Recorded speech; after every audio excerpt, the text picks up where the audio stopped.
Hello everyone, welcome back to my channel. भाई आज मैं आप लोगों को बताने वाला हूँ control and coordination chapter number 2 biology का। और भाई मैं इस चैप्टर को एकदम वन शॉट में लेने वाला हूँ, जो कि यहाँ पे देख सकते हैं। तो चलो बिना देरी किए हुए क्लास को स्टार्ट करते हैं। तो पहले आज हम लोग क्या डिस्कस करेंगे। पहले हमारे चैप्टर का नाम है कंट्रोल एंड कोऑर्डिनेशन। तो इसके बारे में जानेंगे ना, पहले ये क्या होता है इसके बारे में जानेंगे, तभी तो अरे क्लास को स्टार्ट करेंगे ना। हाँ भाई चलो पहले इसको पढ़ाता हूँ। देखो कंट्रोल एंड कोऑर्डिनेशन का डेफिनेशन क्या कहता है। This is a process by which living organism control different activity of body.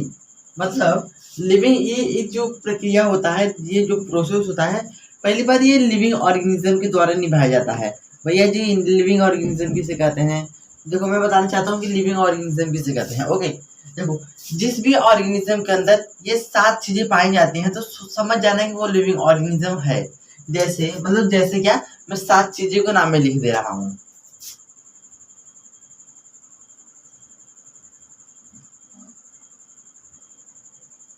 ये देखो आपको जो आप लोगों को दिख रहा है MRSGREN ग्रीन। देखो इसका मतलब क्या होता है, यही 7 नाम याद रख लो। अगर यही तुम्हारे किसी भी जैसे कि कोई वर्ड लिखा रहे हैं, अगर उसमें यही 7 में से अगर कोई भी मैच हुआ तो समझ जाना वो लिविंग ऑर्गेनिज्म है। भैया जल्दी जल्दी बताओ क्या है। देखो अगर किसी भी ऑर्गेनिज्म के अंदर या किसी भी जीव के अंदर अगर एम मतलब मूवमेंट हो रहा है, मूवमेंट मतलब जैसे कि अभी मैं कहाँ पे हूँ, यहाँ पे हूँ। अभी अभी मैं यहाँ से लेके यहाँ तक मैं अपना पोजीशन चेंज कर रहा हूँ। मतलब मैं यहाँ से लेके यहाँ तक पोजीशन तो चेंज किया हूँ, बट मैं कुछ मूवमेंट करके आया हूँ ना, हिलता हिलता मतलब कुछ मैं मूवमेंट कर रहा हूँ ना। जो भी मैं मूवमेंट कर रहा हूँ तो अरे मतलब जो भी ऑर्गेनिज्म मूवमेंट करता है तो वो लिविंग ऑर्गेनिज्म के अंदर आता है। मतलब ये जो सातों आपका है ये कैरेक्टरिस्टिक्स ऑफ लिविंग ऑर्गेनिज्म है। समझ आया? हाँ भाई समझ आएगा। ये सातों जो है कैरेक्टरिस्टिक्स ऑफ लिविंग ऑर्गेनिज्म है। तो पहला आता है मूवमेंट। जिस भी ऑर्गेनिज्म का अंदर मूवमेंट होता है उसको कहते हैं मतलब उसी को कहते हैं क्या बोलते हैं उसको, कहाँ गया, लिविंग ऑर्गेनिज्म। और दूसरा आता है आर। आर मतलब रिस्पायरेशन, सांस। अरे रिस्पायरेशन मतलब सांस लेना। जैसे अभी मैं सांस ले रहा हूँ ना, तो कोई भी अगर ऑर्गेनिज्म, कोई भी जंतु, कोई भी चीज अगर सांस ले रहा है तो समझ जाना वो भी एक लिविंग ऑर्गेनिज्म है। अब तीसरा आता है एस। एस मतलब होता है सेंसिटिविटी। भैया ये क्या होता है? देखो मैं आपको एक एग्जाम्पल समझाता हूँ। अगर मैं आपको ऐसे निकोटता हूँ तीसरी, तब आप कहोगे कि अरे मेरे को निकोट लिया रे, हाथ हटाओ रे, दर्द हो रहा है रे। आप कहेंगे अरे यार मैं तो दर्द हो रहा हूँ। तो कैसे दर्द हुआ? मैंने आपको थोड़ा सा दबाया तो आपको थोड़ा सा दर्द हुआ ना, तो उससे आपको पता चला है ना, हाँ मेरे को दर्द हो रहा है। तो मतलब जिससे कुछ मतलब अगर आपके ऊपर कुछ भी हो जाए तो आपको पता चल जा रहा है ना, हाँ मेरे साथ ये हो रहा है, मेरा ये दर्द कर रहा है। आपके अंदर सेंसिटिविटी है। ओके अब हमारा चौथा आता है ग्रोथ। ग्रोथ मतलब बचपन में मैं यहाँ इतना छोटा था, अब मैं बहुत बड़ा हो गया हूँ, मतलब इतना बड़ा हो गया हूँ। आप भी बचपन में छोटे थे, अब आप इतने बड़े हो गए हो। जिस भी ऑर्गेनिज्म के अंदर ग्रोथ होता है उसको भी बोलते हैं लिविंग ऑर्गेनिज्म। अब फिर हमारा आता है पांचवा आता है रिप्रोडक्शन। कोई भी ऑर्गेनिज्म अगर अपने जैसा बच्चा पैदा कर सकता है तो वो भी हमारा लिविंग ऑर्गेनिज्म है। ठीक है। अब हमारा छठवा आता है एगिएशन। अगर कोई भी ऑर्गेनिज्म या कोई भी चीज, कोई भी वस्तु अगर वह बाथरूम करता है, मतलब कोई भी पॉटी की POTTY पॉटी की फॉर्म में निकाल रहा है, तो समझ जाए ना वो भी एक क्या है, लिविंग ऑर्गेनिज्म। Okay okay. अब हमारा लास्ट है न्यूट्रिशन। न्यूट्रिशन देखो कोई भी ऑर्गेनिज्म अगर खाना खा पा रहा है, उससे एनर्जी यूज कर पा रहा है, तो वो क्या है, मतलब इतना सोचो कोई भी ऑर्गेनिज्म अगर खाना खाता है तो वो एक लिविंग ऑर्गेनिज्म के अंदर आता है। Okay okay. अब यही सातों को एक साथ कैसे कहेंगे भैया? अगर कोई कह दिया लिविंग ऑर्गेनिज्म इसे कहते हैं, और आप कैसे तुरंत फाइंड करेंगे? देखो लिविंग ऑर्गेनिज्म फाइंड करने के लिए इतना सोचो, अगर कोई भी ऑर्गेनिज्म अपना शेप मतलब यहाँ से लेके यहाँ तक मतलब वो मूवमेंट कर रहा है, बढ़ रहा है धीरे धीरे है। देखो एक चीज जानो, इसमें से अगर सातों में से अगर एक भी चीज लिविंग ऑर्गेनिज्म के अंदर होता है, बस एक भी चीज हुआ तब वो, या तो सारा हुआ तब वो, अगर एक को भल तब मन से तब वो लिविंग ऑर्गेनिज्म के अंदर होता है। समझ आया कि नहीं? हाँ भाई समझ आएगा। ठीक, थोड़ा बहुत भोजपुरी यूज करना पड़ता है यार।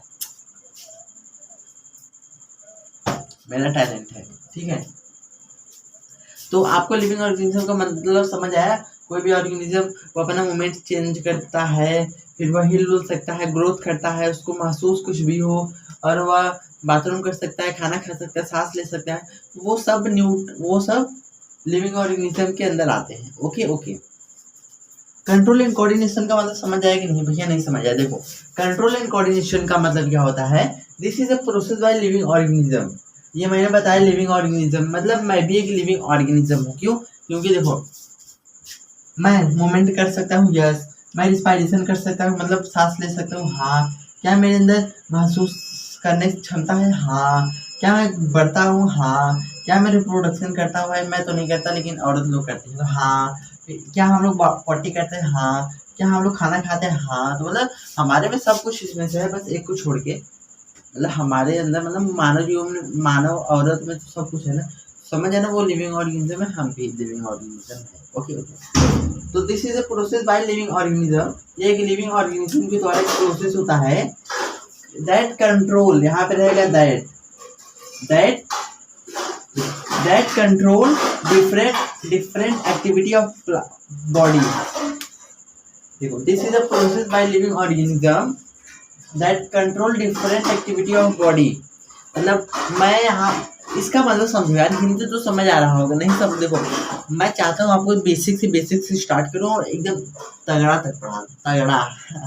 कोई भी अगर आपको डाउट होगा कमेंट में जाके पूछो, मैं उसका एक सेपरेट वीडियो बनाऊंगा बस आपके डाउट के ऊपर। जैसे आप कहोगे भैया व्हाट इज, मतलब बेसिक से सवाल मान लेता हूँ, आप फिर से कहेंगे कि भैया व्हाट इज केमिकल रिएक्शन, इतना बेसिक सा सवाल है। अगर फिर से अगर मान लो यही वाला क्वेश्चन पूछ लिए, तो मतलब मैं केमिकल रिएक्शन पे एक बस वीडियो लाऊंगा आधा घंटे में। सोचो, आधा घंटा बस केमिकल रिएक्शन समझाऊंगा। इस टॉपिक पे आते हैं। देखो, कंट्रोल एंड कोऑर्डिनेशन का डिफिनेशन क्या कहता है? This is a process by living organism that control different activity of body. जो कि हमारे शरीर में बहुत सारे जो एक्टिविटी होता है, जैसे हाथ उठाना, किसी को देखना, किसी को मारना, सांस लेना, दौड़ना, बहुत सारे बॉडी में एक्टिविटी होता है, उसको कंट्रोल करना बॉडी के द्वारा, उसको कहते हैं control and coordination. Okay okay. अब एक एग्जाम्पल से समझो। एग्जाम्पल क्या है? जैसे कि आप लोगों के टीचर आपको मारते होंगे स्टिक से। तब जैसे ही मान लो उनका बहुत बड़ा डंडा है, आपके हाथ में मारेंगे, आप तुरंत हाथ हटा लेते हो। क्यों हटाते हो? क्योंकि हाथ में मतलब दर्द होता है ना। तो देखो, टीचर ने जैसे आपके हाथ में मारा तो दर्द हुआ, तभी तो आप अपना हाथ पीछे किए। अब हम लोग बात करते हैं जैसे कि कंट्रोल एंड कोऑर्डिनेशन के बारे में। मतलब देखो, पहले मैं इसका एक एग्जांपल लिख दे रहा हूँ ना।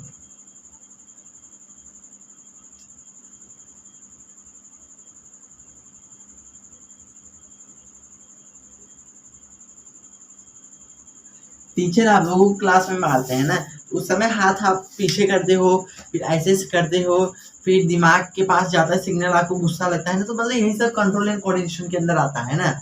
अब देखो, इसके पार्ट पीछे कंट्रोल एंड कोऑर्डिनेशन के बारे में कुछ हम लोग जानेंगे, वही एक एग्जाम्पल में है। यही एग्जाम्पल के थ्रू हम लोग सब डिस्कस करेंगे। Okay okay.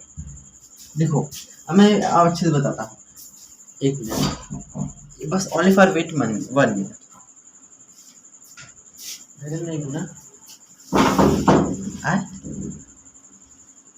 Sorry brother.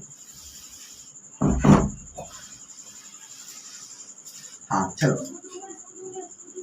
Wait only for 1 minute, I am pause the video. Okay, no problem, anybody has no problem brother. देखो, हम लोग आपको इसी वाले एग्जांपल से पूरा टॉपिक पढ़ा देने वाले हैं, वो भी एकदम मस्त। चलो स्टार्ट करते हैं। देखो, देखो, टीचर आप इसको जाते ही होंगे ना। तो टीचर आपसे कोई सवाल पूछता है, चलो ए खड़े हो जाओ, हाँ बोलो टीचर, चलो बताओ कंट्रोल एंड कोऑर्डिनेशन क्या होता है। टीचर, भैया ने बताया था, जिसका नाम है सौरभ, चैनल का नाम है लर्न विथ एसएम, वो मेरे को बताए थे कि कंट्रोल एंड कोऑर्डिनेशन का डिफिनेशन ये कहता है कि लिविंग ऑर्गेनिज्म के द्वारा कोई भी कार्य निभाया जाता है, उसको बोलते हैं कंट्रोल एंड कोऑर्डिनेशन। ये डिफिनेशन होगा, ठीक है। और आपका कोई फ्रेंड है, उससे भी यही डिफिनेशन पूछे, चलो बताओ कंट्रोल एंड कोऑर्डिनेशन का डिफिनेशन बताओ, नहीं ये छोड़ो, उससे पूछ ली कि व्हाट इज लिविंग ऑर्गेनिज्म, वो कहेगा कि मैम जो ऑर्गेनिज्म खड़ा रह सकता है मेरी तरह उसे लिविंग ऑर्गेनिज्म कहेंगे।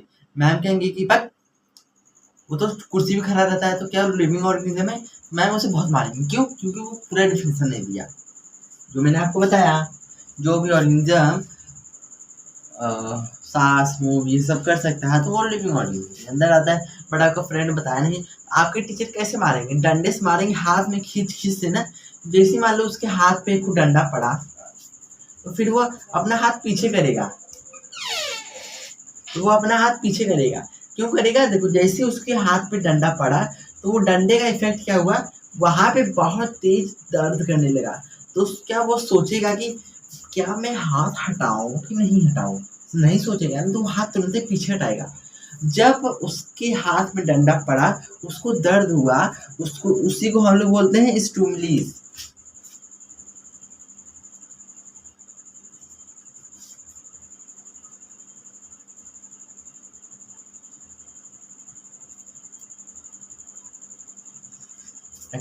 स्टिमुलस किसे कहते हैं? स्टिमुलस का डिफिनेशन यह कहता है, डिफिनेशन देखो भाई, आज तक मैं अगर आप सुनो, अगर आप डिफिनेशन मेरे से लेना चाहते हैं तो जाओ मेरे रिकॉर्डेड लेक्चर को देखो। मतलब अभी ये वन शॉट लेक्चर है, इसके जस्ट पीछे जाओगे तो आपको दिखेगा, क्या दिखेगा? वहाँ पे दिखेगा lecture number 1, lecture number 2। Lecture number 1, lecture number 2 में डिफिनेशन अच्छे से दिखेगा। मैं यहाँ पे डिफिनेशन नहीं, बस यहाँ पे मैं समरी मतलब अच्छे से बताऊंगा, बट एकदम अच्छे से बताऊंगा। बस मतलब जैसे मान लो ये स्टिमुलस के बारे में एकदम अच्छे से बताऊंगा, बट मैं उसको डिफिनेशन नहीं लिखूंगा। ओके, चलो स्टिमुलस के बारे में बताते हैं। अगर आपको मेरा डिफिनेशन अगर चाहिए है तो जाओ मेरे लेक्चर नंबर 1 देखो, और क्या अगर ध्यान से पढ़ना है तो यही देखो। भाई देखो मैं कुछ कह नहीं रहा हूँ, अगर आपको सच में देखो नोट, अगर आप इसका डिफिनेशन लिखना चाहते हैं लेक्चर नंबर 1 पे जाओ, ठीक है? आपके प्लेलिस्ट में होगा, शो करेगा। लेक्चर नंबर 1 जाओ, शो करो, और 2x पे वीडियो प्ले करके देखना, जहाँ पे तुम्हें डिफिनेशन मिले बस वो नोट कर लेना। ओके। चलो स्टिमुलस के बारे में बताते हैं। देखो स्टिमुलस क्या होता है, जैसे आपके हाथ में डंडा पड़ा, आप तुरंत ही अपने हाथ को पीछे घुमाते हैं। क्यों घुमाते हैं? उसमें आप उस समय आपके हाथ में बहुत दर्द हुआ, जैसे ही उस पर कोई डंडा पड़ा, दर्द हुआ तो आप तुरंत अपना हाथ पीछे करोगे, तो उसी जो दर्द हुआ उसी को हम लोग बोलते हैं स्टिमुलस। ओके, ऐसे बोलेंगे। चलो मैं थोड़ा सा बता देना चाहूँ समरी।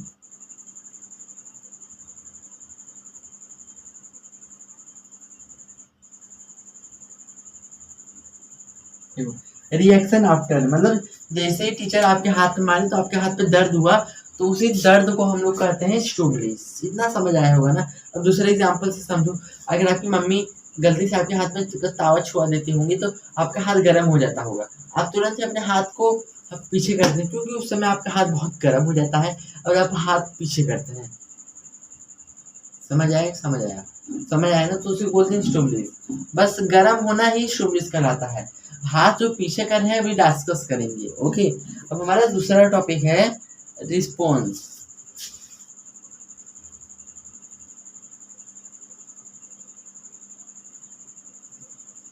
हमारा दूसरा टॉपिक है रिस्पॉन्स का क्या मतलब होता है? देखो जैसे ही आपके हाथ पे टीचर ने डंडा मारा, आप तुरंत ही अपना हाथ पीछे करोगे, उसी पीछे करने को हम लोग बोलते हैं रिस्पॉन्स। मतलब जो भी स्टिमुलस के द्वारा होता है, मतलब टीचर ने अगर मारा तो हाथ दर्द किया तो आप अपने हाथ को पीछे करोगे। क्यों करोगे? क्योंकि आपका स्टिमुलस बहुत गर्म हो गया है, तो आप अपना हाथ पीछे करेंगे। अगर आप हाथ पीछे कर लेंगे तो वो आपका रिस्पॉन्स है, मतलब हाथ पीछे करना है आपका रिस्पॉन्स है।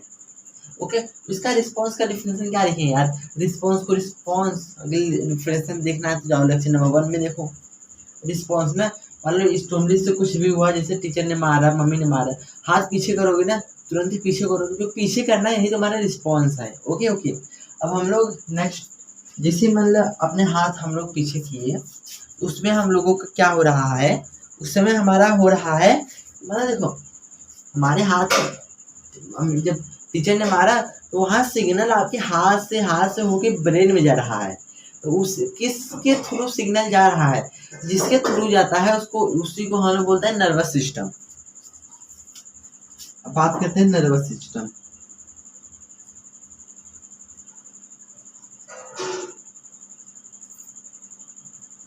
देखो नर्वस सिस्टम का डिफिनेशन क्या कहता है, nervous system is a system that control all activities of body ना। नर्वस सिस्टम एक सिस्टम होता है जो हमारे शरीर में सारे सारे एक्टिविटी को बैलेंस करता है। हमारे शरीर में जितना भी एक्टिविटी होता है नर्वस सिस्टम चलाता है। ओके ओके, तो नर्वस सिस्टम का डिफरेंस समझ आएगा। हाँ देखो नर्वस सिस्टम 3 पार्ट का होता है भैया, अरे यार पढ़ लो। नर्वस सिस्टम 3 प्रकार का होता है, यही नर्वस सिस्टम। तो ये इसका लिखेंगे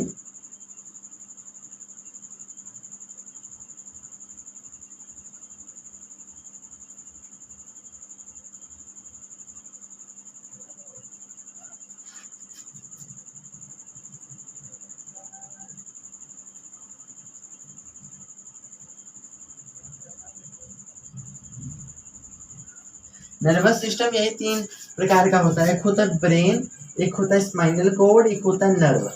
समझ आ गया? हाँ समझ आ गया भैया। तीनों के बारे में अच्छे से बताओ ना, आपका डाउट और मैं नहीं बताऊंगा तो कौन बताएगा। देखो कंट्रोल एंड कोऑर्डिनेशन, देखो यहाँ तक समझ आया कि नहीं?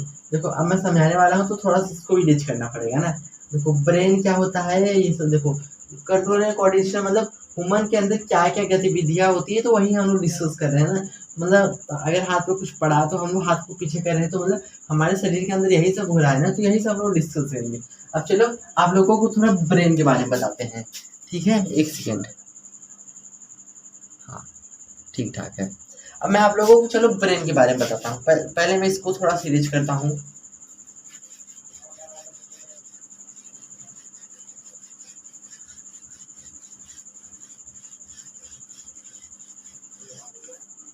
देखो आपका नर्वस सिस्टम 3 प्रकार का था, याद रखे रहना।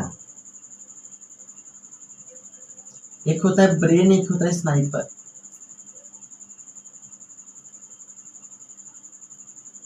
एक होता है ब्रेन, एक होता है स्पाइनल कॉर्ड, एक होता है नर्व ना। तो हम लोग अब क्या बात करेंगे ब्रेन के बारे में।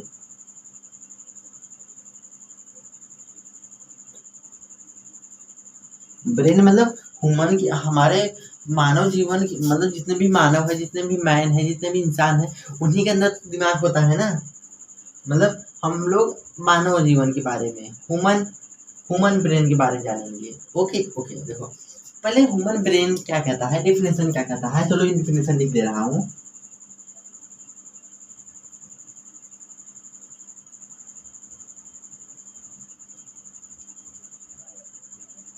देखो कंट्रोल सेंटर ऑफ बॉडी, देखो ब्रेन का डिफिनेशन क्या आता है, control centre of body that is called brain. हमारे शरीर का जो कंट्रोल सेंटर होता है, कंट्रोल मतलब हम हाथ उठा रहे हैं, कौन कंट्रोल कर रहा है? हमारा दिमाग कंट्रोल कर रहा है। हमारे शरीर में जितना भी कंट्रोल होता है, हमारे शरीर का जितना जो भी सब कुछ कंट्रोल हो रहा है, वो माइंड कंट्रोल कर रहा है। समझ आया? हाँ भैया समझ आ गया। तो भाई अब टाइप ऑफ ब्रेन, मतलब मैंने बताया ना नर्वस सिस्टम में ब्रेन के बारे में डिस्कस करेंगे, तो चलो ब्रेन को भी अच्छे से डिटेल में बात करेंगे। आप कहना मत कि भाई मैं, आप मेरे को कहते कि मतलब आप कहना मत भैया ब्रेन मत पढ़ा। देखो अभी तुम्हारे इसी अभी 2 पेज आप एनसीईआरटी का पलटोगे बुक का, ब्रेन के बारे में डीप में एकदम दिया है, तो वो पढ़ोगे तो पागल हो जाओगे। मैं बता रहा हूँ वो एकदम आसान में बता रहा हूँ, वही पढ़ाऊंगा, एकदम अच्छे से बताऊंगा, ठीक है? अब चलो ब्रेन की टाइप्स, मतलब ब्रेन तो पहले नर्वस सिस्टम का टाइप 3 होते हैं, ब्रेन, स्पाइनल कोड, नर्व। अब ब्रेन का भी टाइप होता है।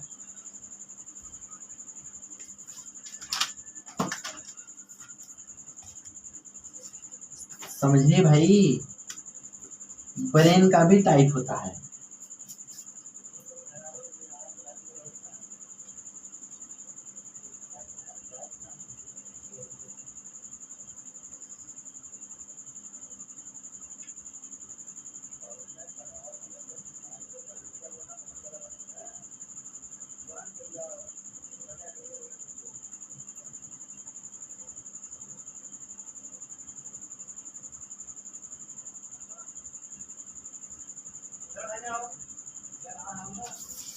चलो देखो मैं आप लोगों को कॉपी लेके इसलिए बता रहा हूँ बच्चों लोग, बच्चों नहीं मतलब भाई मैं आप लोगों को कहता हूँ, कभी मैं आप लोगों को बच्चों नहीं कहूँगा।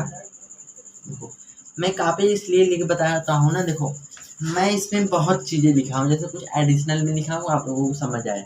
चलो मैं बताता हूँ, चलो मैं आपसे सवाल पूछता हूँ, चलो क्लास 9 का सवाल है ना,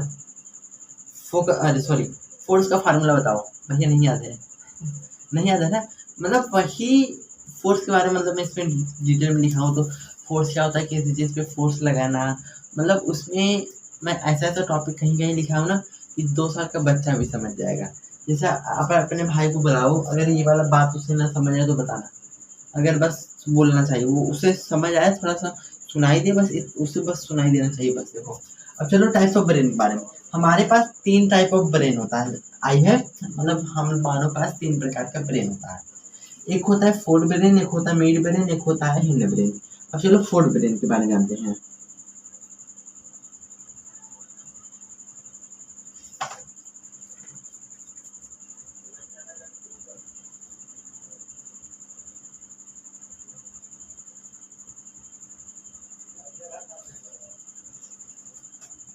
देखो मैं तुम्हें सोच रहा हूँ कि देखो ये ब्रेन ना एनसीईआरटी ने दिया नहीं है, बट मैं आपको इसको भी ब्रेन को भी डिटेल में पढ़ाने वाला हूँ। कोई प्रॉब्लम नहीं भाई, कोई प्रॉब्लम नहीं, चलो ठीक है। देखो जो फोर ब्रेन होता है, फोर ब्रेन ये भी 3 प्रकार का होता है। पहला होता है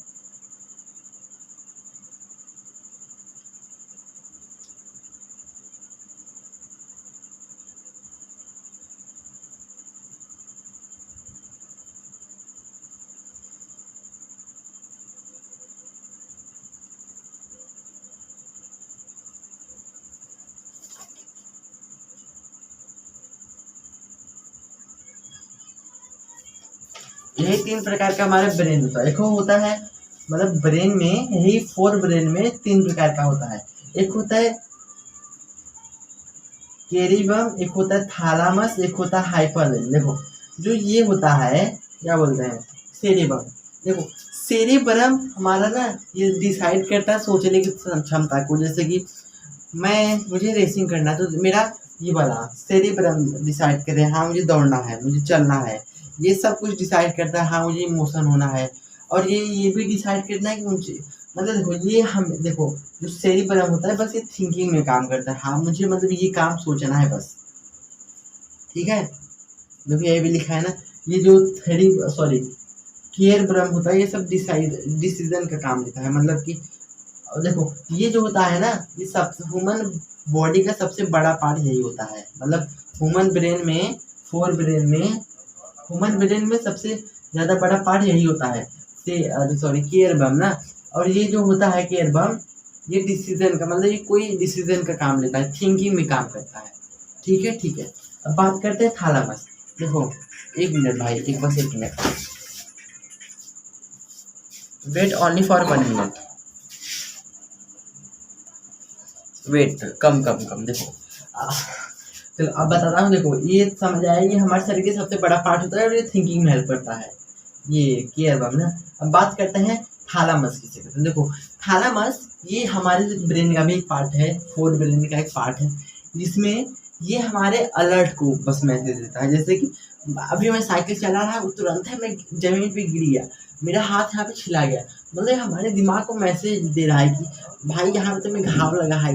बस ये हमारे माइंड को बस अलर्ट देता है, मतलब चेतावनी देता है तुम्हें घाव लगा है। ओके ओके, ये थालामस बस आपको ब्रेन को बस सिग्नल देता है, मतलब अलर्ट देता है घाव लगा है। ओके, घाव मतलब जो भी डेंजरस साइन है, जो भी अलर्ट वाला है देता है। ओके ओके, अब हम लोग बात करते हैं ये क्या बोलते हैं इसे हाइपोथैलेमस। देखो हाइपोथैलेमस क्या कहता है, क्या मतलब इसका क्या रहता है। हाइपोथैलेमस ये ना हमारे बॉडी को मेंटेन करके रखता है, मतलब ये हमारे हार्ट बीट को मेंटेन करके रखता है कि 1 मिनट में 72 बार इसे धड़कना है। 1 मिनट में 72 बार से नहीं धड़केगा, मतलब ये हाइपोथैलेमस डिसाइड करता है कि तुम्हें 1 मिनट में इतना धड़कना है।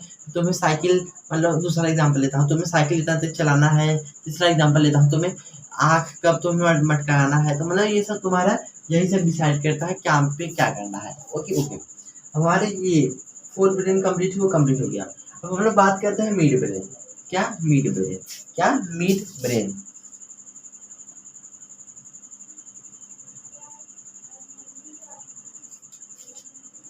देखो मिड ब्रेन इसका ज्यादा काम नहीं रहता है, बस कुछ ही काम रहता है लेकिन बहुत मेहनत रहता है। देखो ये हमारे आँख को पहले प्यूपिल आइरिस को देखने में मदद करता है, मतलब उसको देखने में मदद करता है। कैसे?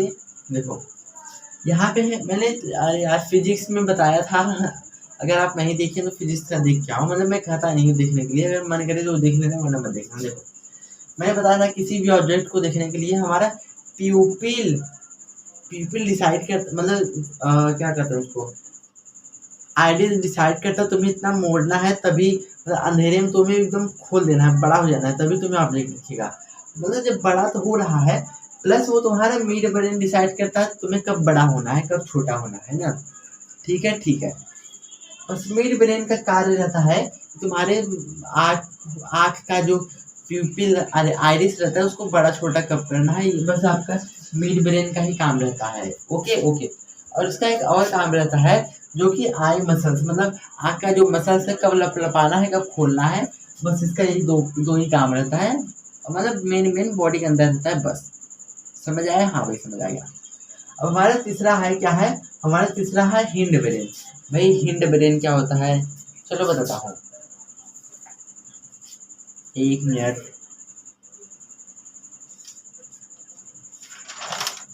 देखो यहाँ पे कोई अच्छा चीज तो नहीं लिखा है, नहीं लिखा है, देखो तो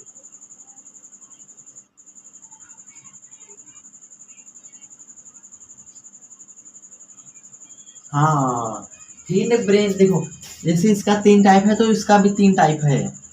चलो बताता हूँ, देखो इसका भी 3 टाइप है। इसका पहला है हमारा,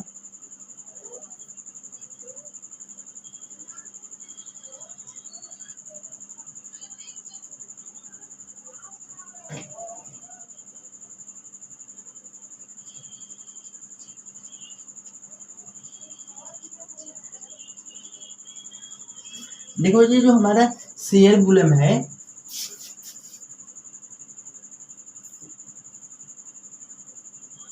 ये बस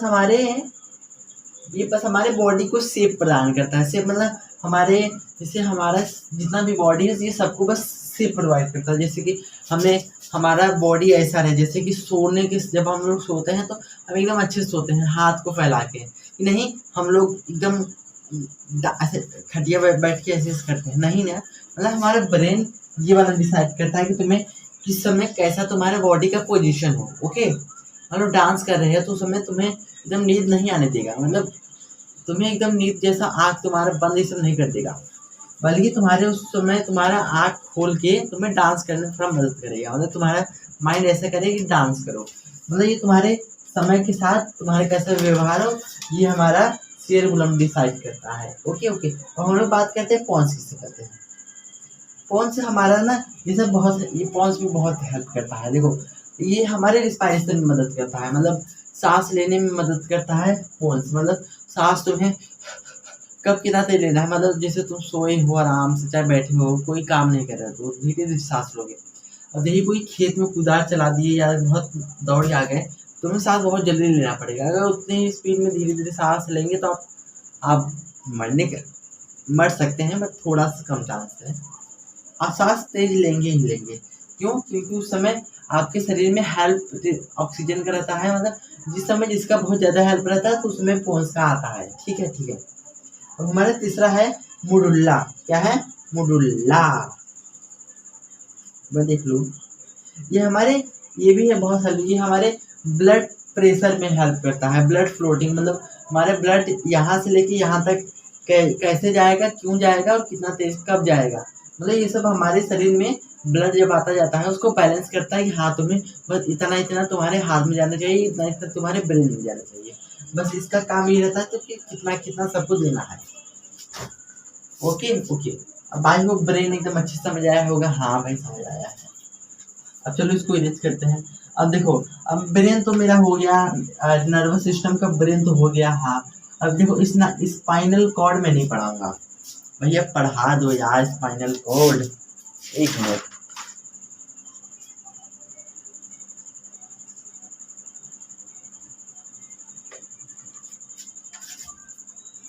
देखो मैं इसके बारे में कुछ बता रहा हूँ बस। स्पाइनल कोड डिफिनेशन कभी जब से एनसीईआरटी खुला है तब से कोई क्वेश्चन आए नहीं है तो क्यों बताओ स्पाइनल कोड। चलो बता दे रहा हूँ। स्पाइनल कोड हमारे शरीर का एक लॉन्ग ट्यूब होता है, मतलब हमारे शरीर में सबसे बड़ा वाला पार्ट होता है। ये हमारे ना ब्रेन, सोचो ये हमारा ब्रेन है, ब्रेन का ऐसे कोई मैप बना रहा हूँ, ब्रेन से तार ये सब आया रहता है। तो ये जो तार है ना हमारे ऐसे बैक बोन में जाके अटैच हो जाता है। ये स्पाइनल कोड मतलब ब्रेन से जो निकलता है उसको स्पाइनल कोड कहते हैं। स्पाइनल कोड हमारे ना ब्रेन से यहाँ पे बैक बोन से जाके कनेक्ट हो जाता है, ठीक है। बैक बोन में जाके ये बहुत छोटा पार्ट हो जाता है ना, मतलब जो स्पाइनल कोड होता है ब्रेन, स्पाइनल कोड हमारे बैक बोन के अंदर पाया जाता है, बस इतना समझना। Spinal cord is a long tube that are found in backbone,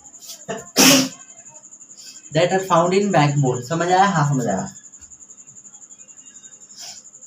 देखो brain complete, spinal cord complete. अब हम लोग बात करते हैं नर्व्स के बारे में। क्या? नर्व्स के बारे में। रुको एक सेकंड, ठीक आ रहा है, सॉरी। क्या मैं इसे इरेज कर सकता हूँ? हाँ चलो इरेज करता हूँ।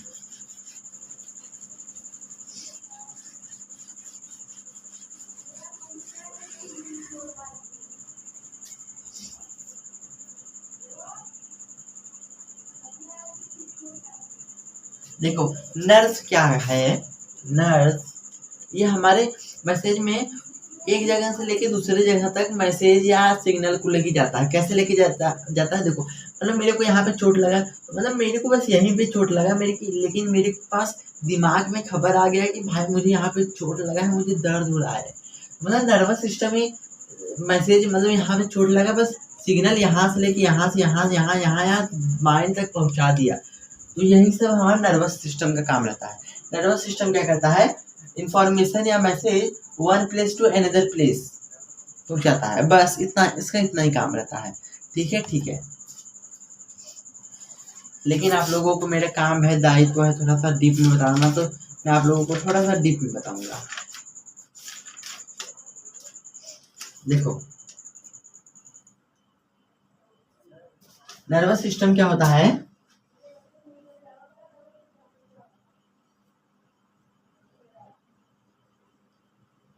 एक जगह से लेके दूसरे जगह तक मैसेज पहुंचाता है ना।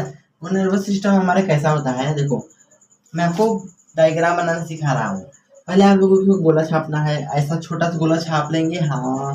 फिर आपको ऐसे ऐसे कर लेना है, ऐसे। फिर आपको जो ये वाला जो वी की जो अलावा जो खाली है उसको आपको कैसा करना पड़ेगा? उसको आप ऐसे ऐसे जोड़ देना है बस।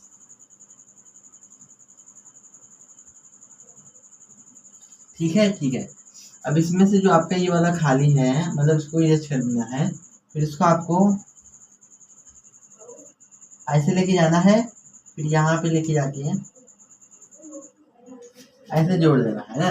अब फिर यहाँ से आपको हल्का सा, बस। अब देखो हमारा नर्व सिस्टम समझ आया? हाँ समझ आया। एक मैसेज एक जगह से लेकर दूसरे जगह तक मैसेज पहुंचाना, that is called nerves. Okay. अब देखो जो नर्व्स होता है ये हमारे 3 प्रकार का होता है ना, तो इसको भी लिखेंगे 3 टाइप। एक होता है बॉडी, एक होता है सेल बॉडी, और एक होता है हमारा डेंड्रिट्स। अभी रुको बता रहा हूँ सबके बारे में।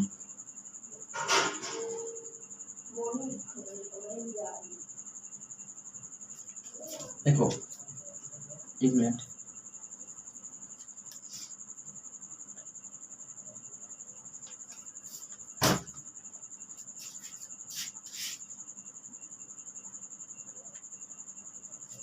देखो अब पहले हम लोग बात करते हैं सेल बॉडी। देखो तुम्हें पता है बीच में हमेशा न्यूट्रिशन रहता है, न्यूक्लियस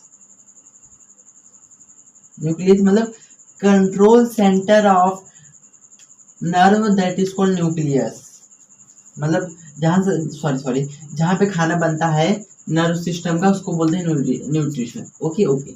अब न्यूट्रिशन के बाहर ऐसा ऐसा रहेगा, उसको या तो हम लोग बोल देंगे साइटोप्लाज्म, या तो बोलेंगे सेल बॉडी, या तो साइटोप्लाज्म।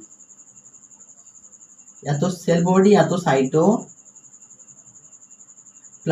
ओके ओके, जो डॉट डॉट आपको दिख रहा है ये एक प्रकार से जेली लाइक सब्सटेंस होता है।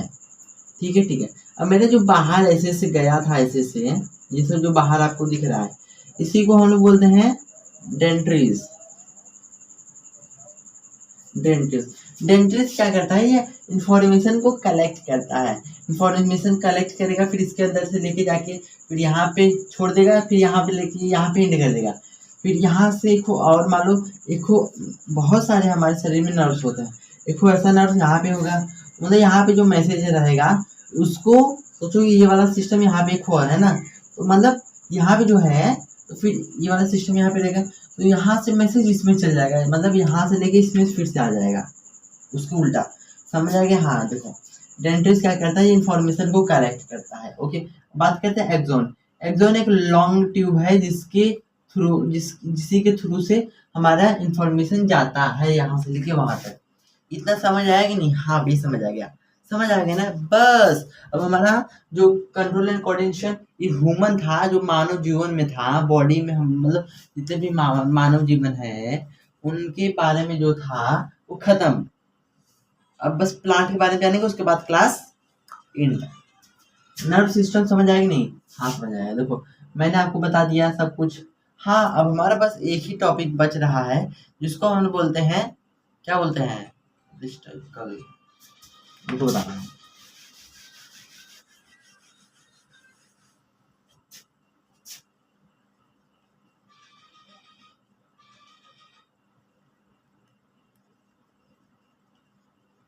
अब बात करते हैं RESTICAL एक्शन। देखो ये एक ऐसा होता है जो कि सोचता नहीं है कि हाँ मुझे ये करूँ ये करूँ, ये ऑटोमेटिक हो जाता है। जैसे मम्मी टीचर ने आपके हाथ में मारा या तो मम्मी ने आपके हाथ में तावा छिड़वाया, आप तुरंत अपना हाथ पीछे करोगे क्योंकि आपका हाथ में दर्द हो रहा है। आप सोचोगे भैया मैं हाथ नहीं उठाऊंगा, क्यों नहीं उठाओगे? मम्मी ने तावा हाथ पे रखा है या टीचर ने मारा, हाँ चलो बस तावा ही तो रखी है, बस मारे तो हैं, दर्द तो हो रहा है, तो ये नहीं सोचोगे ना, तुरंत ही आप अपना हाथ तुरंत ही पीछे हटाओगे। क्यों हटाओगे? क्योंकि उस समय आपका हाथ बहुत दर्द कर रहा है, तो उस समय आप डिसीजन नहीं लोगे कि मैं हटाऊं कि नहीं हटाऊं, तो उस समय आप तुरंत हाथ पीछे कर रहे हो।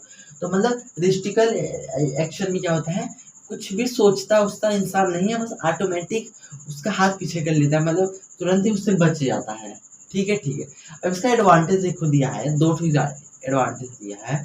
पहली बात ये टाइम को सेविंग करता है, टाइम को सेव करता है, मतलब भाई टाइम तो सेव करेगा ही करेगा। मतलब मैंने आपको दिया 5 रुपये, कहा कि अपने पैसा जाओ जेब में डालो, अब बहुत धीरे धीरे डालोगे। अब वही मान लो आग रख दिया, कहूँगा कि जाओ इसको तुरंत ही फेंक दो बाहर, मतलब हाथ को तुरंत ही पीछे डालोगे ना, फेंकोगे ना, मतलब इसमें आपका टाइम बहुत सेव हो रहा है।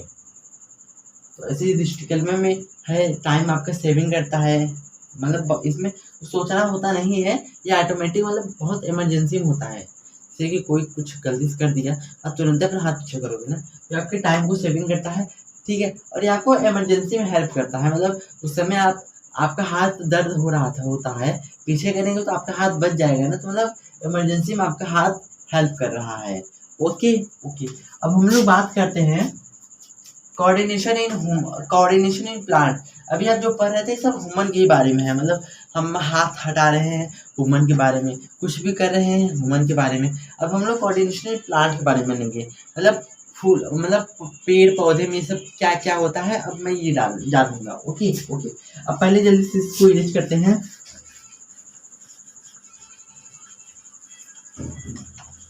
बस टॉपिक यहाँ पे डालते हैं जल्दी से।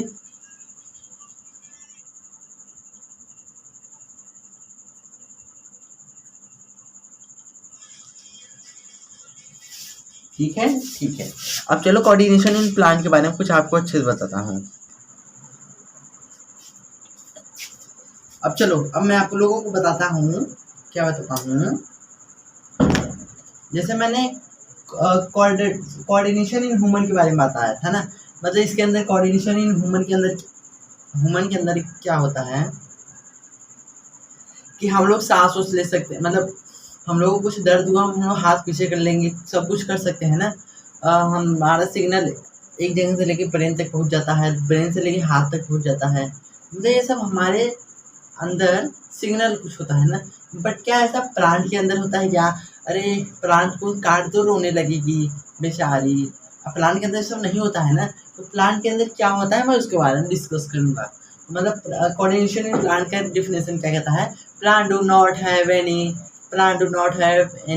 Nervous system, brain, etcetera. Okay, plant के अंदर जैसे हमारे ह्यूमन के अंदर कुछ होता है ना, स्टूमलिस होता है, नर्वस सिस्टम होता है, तो वैसे कोऑर्डिनेशन इन प्लांट के भी अंदर कुछ ऐसा होता है, तो मैं उसको डिस्कस करने वाला हूँ। ओके हमारा देखो, मैं मोबाइल से पढ़ा हूँ, ये मोबाइल एकदम झक्का एकदम इजी में लिखा है। देखो मैं आपको एक टॉपिक लिख के बस इस मोबाइल से पढ़ के बता रहा हूँ ना।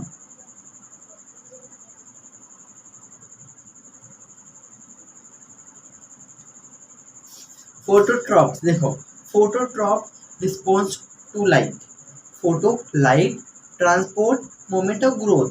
डिफिनेशन, प्लांट का लाइट की डायरेक्शन में ग्रो करता है, फोटोट्रॉप कहलाता है। एग्जाम्पल, खिड़की के पास रखा हुआ सनलाइट का तरफ जंग, अरे यार झुक जाता है, शूट स्लो पॉजिटिव। देखो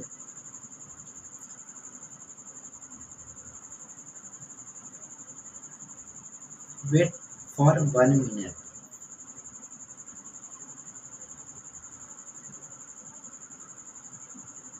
देखो इसमें फोटोट्रॉप्स में बताया, देखो फोटो मतलब होता है लाइट मतलब जैसे सन का लाइट ना। तो इसमें अगर आप प्लांट को देखते हैं, जिस साइड से अगर सनलाइट पड़ता है तो प्लांट उसी की तरफ झुकता है।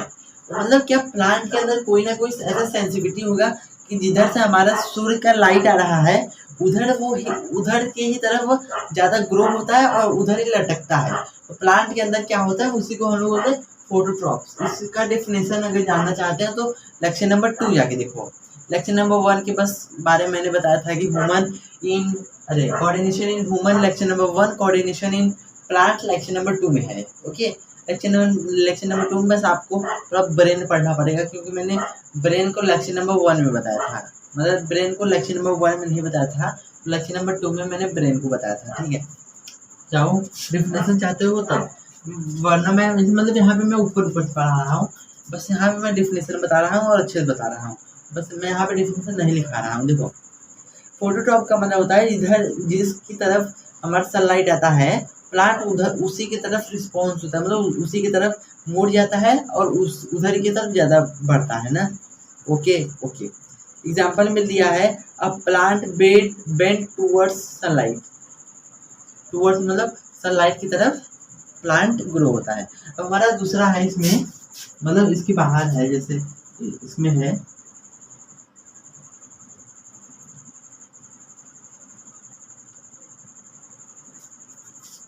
देखो जियोट्रॉपिज्म। जियो मतलब होता है, देखो जियो मतलब होता है अर्थ को ग्रेविटी लगती है ना। मतलब प्लांट के अंदर कैसा ग्रेविटी होता है सोचो, हम किसी भी ऑब्जेक्ट ऊपर फेंकते हैं तो वो नीचे आ जाता है, बट प्लांट एक ऐसा होता है उस पर मतलब नीचे पानी रहता है जमीन के ऊपर, प्लांट को पानी चाहिए रहता है तो सोचो नीचे से खींच लेता है ऊपर, और ऊपर से पानी नीचे आने नहीं देता है। तो सोचो प्लांट वाटर को कैरी करके रखता है, वो भी सोचो कोई भी चीज़ ऊपर से नीचे आता है और गिर जाता है। देखिए प्लांट एक ऐसा चीज़ होता है जो कि वाटर को ऊपर से नीचे से ऊपर लेके जा रहा है और ऊपर से नीचे कभी आने ही नहीं देता है। मतलब यहाँ पे कोई ग्रेविटी कार्य हो रहा है ना, बस यही प्लांट के अंदर जियोट्रॉपिज्म भी होता है। जियोट्रॉपिज्म मतलब होता है जैसे कि रूट मतलब ये प्लांट हुई है, मान लो लैंड, इसको नीचे वाले बोलते हैं रूट, ऊपर वाले को बोलते हैं शूट। तो सोचो रूट से पानी लिया, शूट तक पहुंचा हुआ, लेकिन शूट से कभी पानी नीचे आ ही नहीं सकता। क्या ये सब जियोट्रॉपिज्म है ना। हाँ, अब हम लोग बात करते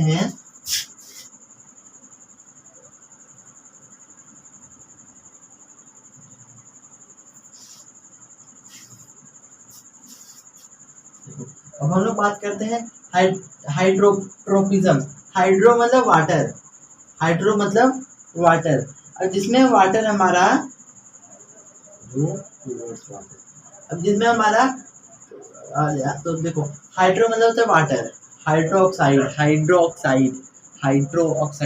मतलब वाटर, बस हाइड्रो मतलब वाटर होता है। मतलब इस मतलब ये और ये थोड़ा सेम होता है, बस इसके अंदर बताया गया है कि कोई भी चीज़ नीचे से ऊपर कैसे जा रहा है, मतलब पानी नीचे से ऊपर जा रहा है तो मतलब ग्रेविटी कारण हो रहा है ना, मतलब प्लांट का अलग ग्रेविटी है, नीचे से ऊपर खींच रहा है, उसको बोलते हैं न्यूट्रॉपिज्म। बोलते हैं हाइड्रोट्रॉपिज्म मतलब होता है कि वाटर नीचे से, जैसे मान लो ये जड़ है इसका, तो यहाँ पानी है, तो मान लो अगर यहाँ पे आपको पानी मिला तो जड़ हमारा इधर ही हमारा ज़्यादा आएगा और इधर बहुत कम जमेगा पर हमारा जो है जड़, और इधर से ही पानी हमारा लेगा, प्लांट समझ जाता है।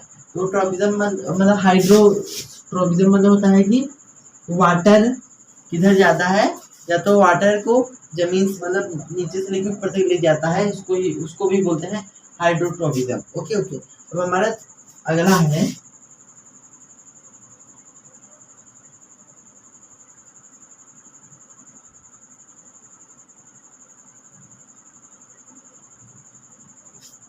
अब हमारा ये अगला है टिग्मोट्रोपिज्म। देखो टिग्मो मतलब होता है टच। देखो आपने मटर का खेत देखा होगा या फिर आपके अगल बगल वो मनी प्लांट होगा। मनी प्लांट मतलब जाके नेट पे सर्च कर लेना, यूट्यूब पे सर्च कर लेना मनी प्लांट। मनी प्लांट को आप देखेंगे वो मतलब अगर उसको आप एक सहारा दे दिए, वाल या तो दीवार दे दी या तो पेन दे दी, वहाँ पे रख दिए ना, कोई भी लकड़ी रख दिए और उसी के सहारे से वो अपना ऊपर ऊपर जाता रहेगा, उसी के सहारे से। तो मतलब उसके लिए वो टच के थ्रू बढ़ रहा है। मतलब मान लो उसको एक कुछ मिला जमीन, पहले उसको थोड़ा सा छुएगा, मतलब उस पर टच हो जाएगा तो मतलब उसी के ऊपर बस वो बढ़ता चलेगा, बढ़ता चल जाएगा, है ना। टिग्मोट्रोपिज्म मतलब होता है टच के थ्रू बढ़ रहा है। ठीक है ठीक है, अब आया समझ में, ठीक है। अब हम लोग बात करते हैं, हमारा अगला टॉपिक है, रुको एक बार मैं पढ़ता हूँ तब बताता हूँ। हाँ, अब हमारा अगला टॉपिक है plant hormones. Plant hormones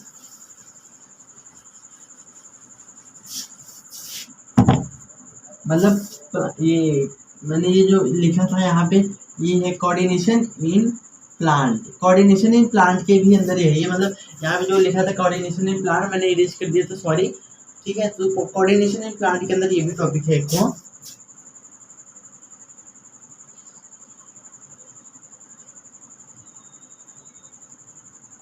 plant hormones मतलब जिस प्रकार हमारे शरीर में सेल होता है, जैसे घाव लगा तो कुछ दिन में ठीक हो जाता है, तो वैसे ही प्लांट के अंदर होता है प्लांट हार्मोन्स।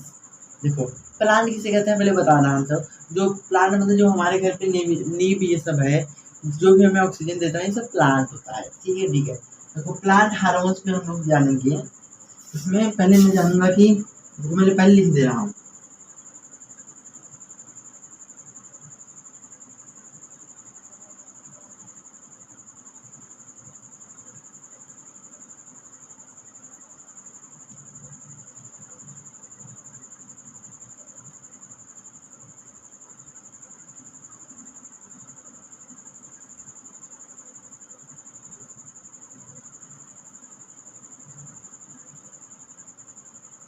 देखो प्लांट के अंदर कुछ मेजर कुछ हार्मोन्स होते हैं। एक होता है एक्सॉन।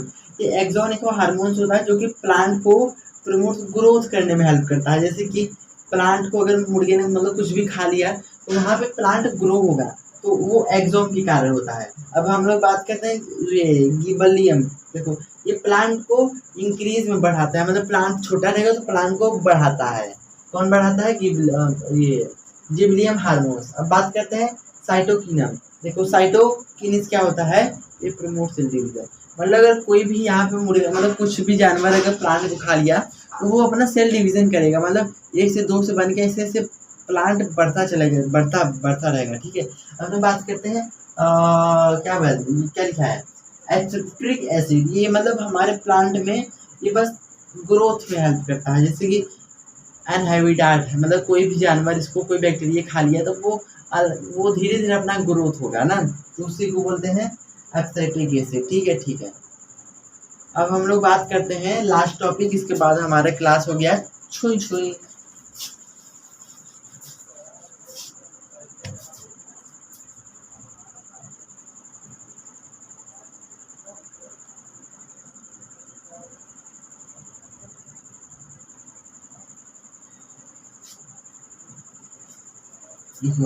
ये हमारे प्लांट के भी अंदर होता है, और ये मतलब ये भी अलग टॉपिक है ना।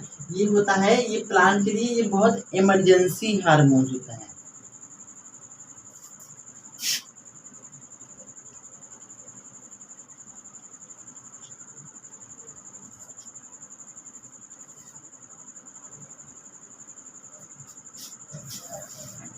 ये चाहे प्लांट नहीं, सॉरी, ये हमारे सोचो या तो हमारे मतलब ये दोनों के लिए बहुत इमरजेंसी होते हैं, या तो प्लांट या तो एनिमल के लिए। जैसे प्लांट के लिए, प्लांट को कोई जानवर पूरा खा लिया तो अगर उसके अंदर कुछ रहेगा थोड़ा बहुत, तो वो बहुत इमरजेंसी करेगा, मतलब बहुत जल्दी अपने आप को ग्रो करने का प्रयास करेगा फोटोसिंथेसिस करने के लिए। और एनिमल के अंदर ये हार्मोन्स क्यों रहता है, मान लो वो सांस लेने में उसको कोई दिक्कत हो रहा है ना, उनको बता देखो मतलब उसको सोचो, सांस लेने वाला हटाओ, अगर उसका दिल बहुत धड़क रहा है, उसको उस समय क्या किया जाए, तो मतलब वो डॉक्टर के पास ये सब आइडिया रहता है, उसको बोलते हैं एरेनालाइन एसिड। मतलब ये बहुत इमरजेंसी हार्मोन्स रहता है शरीर में, बहुत जैसे मान लो प्लांट का इमरजेंसी रहता है, तुरंत जब कोई जानवर खा लिया तो बहुत जल्दी वो ग्रोथ होना चाहता है ना। और यही एनिमल में भी वो बहुत जल्दी ग्रो होना चाहता है, मतलब एनिमल में कोई समस्या आ गया, जैसे सांस लेने में दिक्कत ये सब हो रहा है, तो ये इमरजेंसी हार्मोन्स में हेल्प करता है। देखो ये मतलब ये इतना, ये बस इतना समझो, ये सब ये भी कभी एग्जाम में आया नहीं ना कभी आएगा, तो मैं इसे थोड़ा सा, पहली बात ये एनसीईआरटी में दिया ही नहीं, इतना देखने ये सब दिया ही नहीं, बस बताया गया है कि एड्रेनाल्स एसिड होते हैं बस, ठीक है। तो चलो फिर ये बताना है, देखो ये जो होता है ये बहुत इमरजेंसी हार्मोन्स होते हैं। जैसे हार्मोन्स मतलब ये कोई भी अगर कुछ डैमेज हो गया प्लांट का, तो ये बहुत जल्दी उस समय उस पर लग के बहुत जल्दी प्लांट को ग्रो करवाते हैं। ओके, समझ आ गया, समझ आ गया। तो फाइनली आज बायोलॉजी का चैप्टर नंबर 2 भी कंप्लीट हो गया। अब आपका कल परसों 2 दिन के लिए छुट्टी, फिर उसके बाद कुछ डाउट सेशन आपके लिए लेके आऊँगा, मतलब कुछ भी डाउट कमेंट में पूछो, जाके मैं उसको रिप्लाई करूँगा अच्छे से एकदम, उसके लिए सेपरेट वीडियो लेके आऊँगा। और यहीं पे आपका क्लास एंड हो रहा है। अब मैं आपको लिए कुछ क्लास लेके आने वाला हूँ। अब मैं केमिस्ट्री चैप्टर नंबर 2 लेके आने वाला हूँ, जो कि परसों नरसों लेके आने वाला हूँ, मतलब आज 12-13 तारीख को लेके आऊँगा केमिस्ट्री चैप्टर नंबर 2। ओके, तो यहीं पे क्लास को एंड करते हैं। तब तक के लिए बाय बाय, अपना ख्याल रखना, tata bye bye, see you. अब मिलते हैं कुछ दिन बाद।